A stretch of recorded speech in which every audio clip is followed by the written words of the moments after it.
আমরা এখন কাকড়ার বিচে এসে পৌঁছেছি আর কি। এটা হচ্ছে হিমছড়ি থেকে আর কি একটু পরে আর কি মেরিন ড্রাইভের পাশে অবস্থিত। কাকড়ার বিচের যে জায়গাটায় অবস্থান করছে আর কি, এই জায়গাটা আসলে মানে পুরোপুরি নিরিবিলি বলা যায় আর কি। ওই পিছনে অল্প কয়েকজন পর্যটক আছে আর এই জায়গাটা।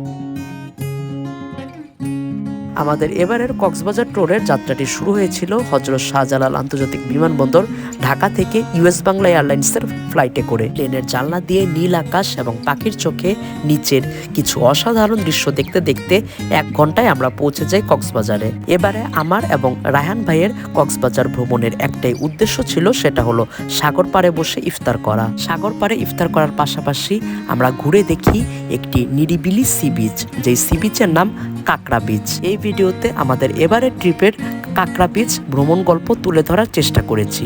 সকলকে ধৈর্য সহকারে ভিডিওটি দেখার আমন্ত্রণ রইল।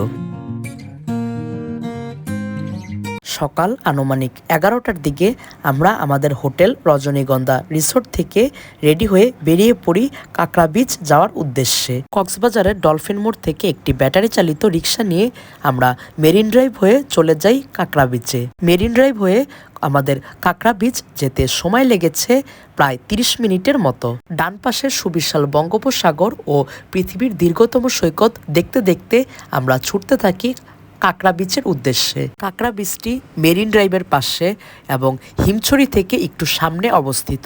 মেরিন ড্রাইভের এক পাশে সাগর ও আরেক পাশে পাহাড় দেখতে দেখতে আমরা পৌঁছে যাই কাকড়া বিচে। কাকড়া বিচে প্রবেশ করতে হলে এরকম কাঠের ব্রিজ অতিক্রম করে এরপর প্রবেশ করতে হয়। কাঠের ব্রিজের নিচে ছোট্ট একটি জলাশয় রয়েছে। এই জলাশয়টির জন্যই মূলত এই কাঠের ব্রিজটি ব্যবহার করা হয়। কাঠের ব্রিজটি অতিক্রম করার পর চোখে পড়ে 2 সাইডে ঝাউবন। কাকড়া বিচে প্রবেশ করতে হলে আগে এই ঝাউবনের ভিতর দিয়ে যেতে হবে। আমরা এখন কাকড়ার বিচে এসে পৌঁছেছি আর কি। এটা হচ্ছে হিমছড়ি থেকে আর কি একটু পরে আর কি মেরিন ড্রাইভের পাশে অবস্থিত। এখানে হচ্ছে প্যারাসাইকেলিং, বোট রাইডিং সহ আরও বিভিন্ন অ্যাক্টিভিটিস করার ব্যবস্থা আছে। আর এই মানে কাকড়ার বিচ যে পয়েন্টটাতে আমরা এখন আছি, এখানে আসলে ঢুকতেই একদম পুরো ঝাউবন চোখে পড়ে। চতুর্দিকে হচ্ছে প্রচুর ঝাউবন আর কি। আর একটা যে কাঠের সাঁকো পার হয়ে হচ্ছে এখানে আসতে হয় আর কি, যেমনটা হচ্ছে আপনাদেরকে আর কি দেখানোর চেষ্টা করেছি। তো রায়হান ভাই বলেন, ঝাউবন দেখার পর আপনার অনুভূতি কি? হ্যাঁ, দেখার পরে তো অনুভূতি ভালো, কিন্তু এখানে তো চারদিকে বারবার করে লেখা যায় ঝাউবনে প্রবেশ নিষেধ। তো যেটা সব থেকে ভালো জিনিস, সেটাতেই যদি ঢুকতে না দেয় তাহলে তো আর কি বলবো, এখন একটু অসম্পূর্ণ লাগে। এটার দোষ কিন্তু আসলে ভাই আমাদেরই, কারণ আমরা হচ্ছে ঝাউবনে যাই, নষ্ট করি, পাতা টাতা চিরি। এই যে দেখেন ময়লা ফেলতে মানে আর কি ঝাউবনে প্রবেশ নিষেধ, তাও হচ্ছে মানুষজন কত ময়লা ফেলছে দেখছেন। তো দোষটা কিন্তু আসলে আমাদেরই। হ্যাঁ, সেটা তো অবশ্যই। এটাই যদি আমরা একটু সচেতন হইতাম তাহলে কিন্তু আসলে এরকম নিষেধাজ্ঞাটা থাকতো না, বুঝছেন। এটাই হচ্ছে বিষয় আর কি। তো আপনাদেরকে আসলে সামনের দিকে দেখানোর চেষ্টা করছি আর কি, সবাই সাথেই থাকুন। 2 সাইডে ঝাউবন এবং মধ্যে রয়েছে একটি বালুর রাস্তা। এই বালুর রাস্তা ধরে একটু সামনে এগুলি দেখা পাওয়া যায় কাকড়া বিচের। যেমনটা বলছিলাম, এই কাকড়া বিচে প্যারাসাইকেলিং, বোট রাইডিং সহ আরো বিভিন্ন অ্যাক্টিভিটিস করার ব্যবস্থা রয়েছে। কিন্তু আমরা যখন গিয়েছিলাম তখন অফ সিজন, অর্থাৎ রোজার মাস থাকায় এখানের অ্যাক্টিভিটিসগুলো সাময়িকভাবে বন্ধ ছিল। তবে সিজনের সময় এখানে প্যারাসাইকেলিং, বোট রাইডিং সহ আরও কয়েকটি অ্যাক্টিভিটিস পুরো দমে চলতে থাকে। বিভিন্ন অ্যাক্টিভিটিস ছাড়াও এই কাকড়া বিচের আরও একটি বৈশিষ্ট্য হলো এটি অত্যন্ত নিরিবিলি একটি সি বিচ।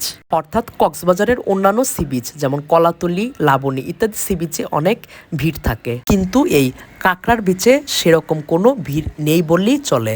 একদম প্রাইভেট বিচের মতো মনে হয় এই কাকড়া বিচটিকে। আমরা এখন কাকড়ার বিচের যে জায়গাটায় অবস্থান করছি আর কি, এই জায়গাটা আসলে মানে পুরোপুরি নিরিবিলি বলা যায় আর কি। ওই পিছনে অল্প কয়েকজন পর্যটক আছে আর এই জায়গাটা হচ্ছে পুরাই নিরিবিলি, একদম ফাঁকা।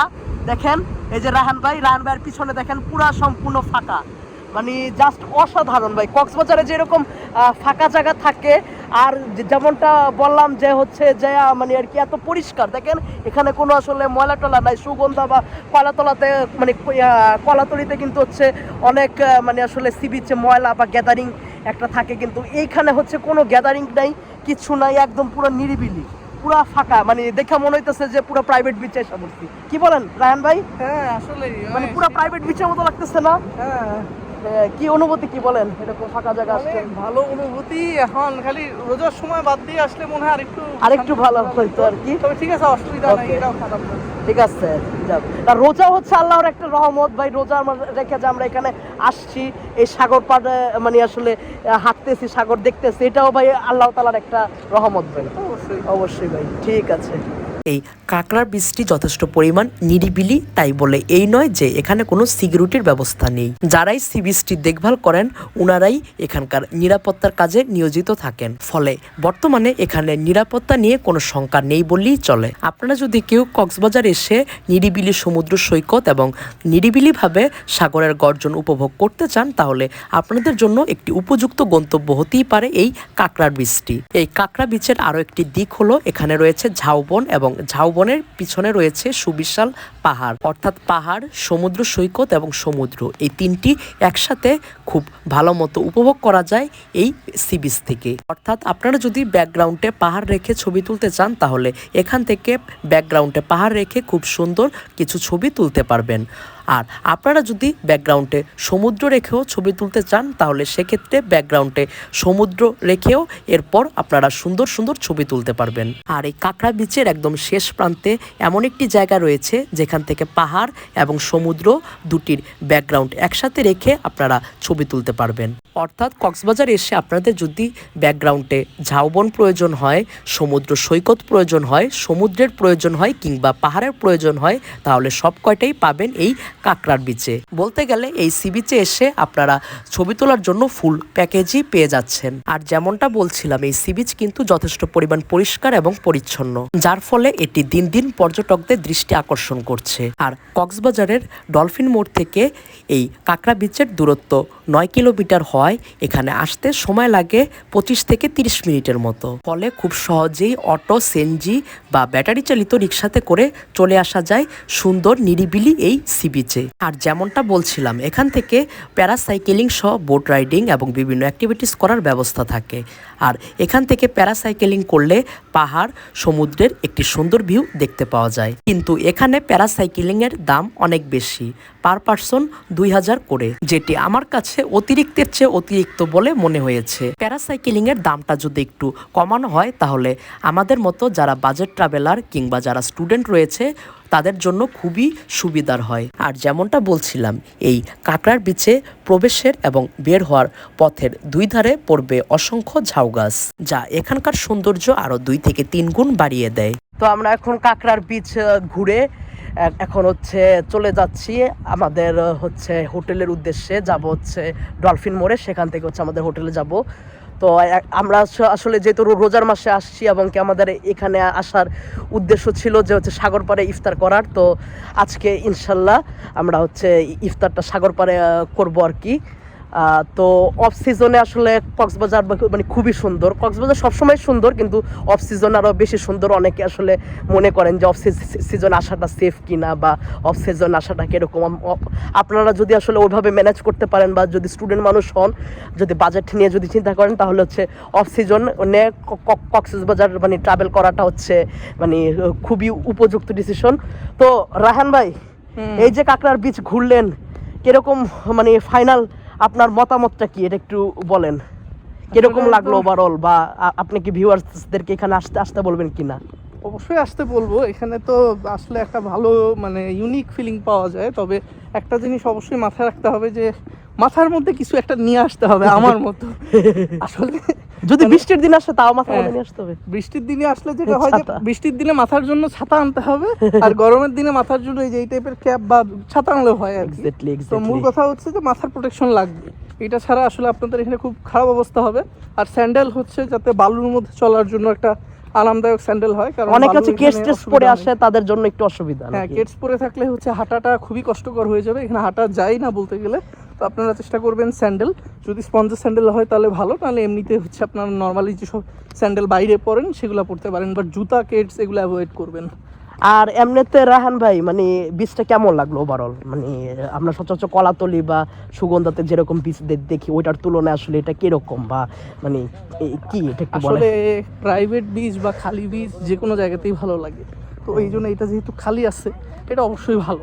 কারণ আপনারা চাইলে অন্যান্য বীজগুলোতেও যাইতে পারেন, যেরকম সুগন্ধা আছে, কলাতলি আছে, ওগুলোও খারাপ না। বাট ওইখানে যেটা সমস্যা, যে মানুষ একদম মানে ভরে থাকে, গ্যাদারিং হয়ে থাকে, আর যদি সোজা বাংলায় বলি যে গিজ গিজ করে আর কি। তা ওইটাতে যাওয়ার পরে যদি আপনারা এটাতে আসেন একটা রিল্যাক্স ফিল পাবেন। ইয়েস রাইট, এটাই আর কি। তাহলে ভিউয়ার্সদেরকে আসতে বলতেছেন এখানে নাকি? হ্যাঁ সেটা তো অবশ্যই। এটাই আর কি। তো ঠিক আছে, ধন্যবাদ ভিডিওটা দেখার জন্য। আর যেমনটা বলছিলাম যে হচ্ছে আজকে ইনশাল্লাহ, আজকে ভাই কত রোজা?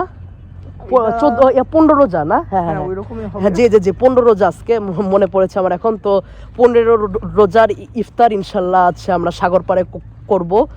তো সেই জন্য আসলে মানে এবারের হচ্ছে কক্সবাজার আসা। তো মানে এটাই আর কি।